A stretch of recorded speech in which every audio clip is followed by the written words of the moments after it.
Madam ഇവനിവിടെ ഒരു ജോലി കൊടുത്താൽ വളരെ ഉപദ്രവമായിട്ട് എന്റെ ഭാഗത്തുനിന്ന് ഒന്നും ഉണ്ടാവില്ല. മാത്രമല്ല ഇവൻ ആള് വളരെ മോശമായിട്ടുള്ള ഒരു പെരുമാറ്റം എന്റെ ഭാഗത്തുനിന്ന് ഉണ്ടാവില്ല. ധനുഷ് പറഞ്ഞതല്ലേ, നമുക്കൊന്ന് നോക്കാം. Thank you. നോക്കാനൊന്നുമില്ല. ഈ തോൾ വളരെ ആത്മാർത്ഥമായിട്ട് ജോലി ചെയ്യും, എനിക്ക് ഉറപ്പാ. എന്നാ ഞാൻ തുടങ്ങിക്കോട്ടെ. Thank you madam. ഓക്കെ. നല്ല നല്ല സ്ത്രീയാ അല്ലേ?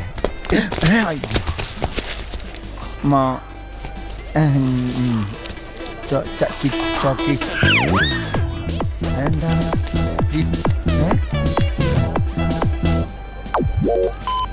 It ain't a problem, it's my job, son. Sweep the streets clean, rinse it up, keep it lean. There's players in the frame, up in the game, thinking things have changed, but it's still the same. അടിയുടെ ഇടയുടെ പടയുടെ നടുവിൽ ഞൊടിയുടെ പല വക കൊടുമുടിയുടെ എണ്ണ പല വഴി കുതരണ തരികിടപടുവകളെ. ഇനി ചട്ടുകുടുപ്പിടയണ ഇവനുടെ കഥയിലെ എടുപിടി നൊടിയണ മുറകളെ പുകിലുകൾ ചെറുകിട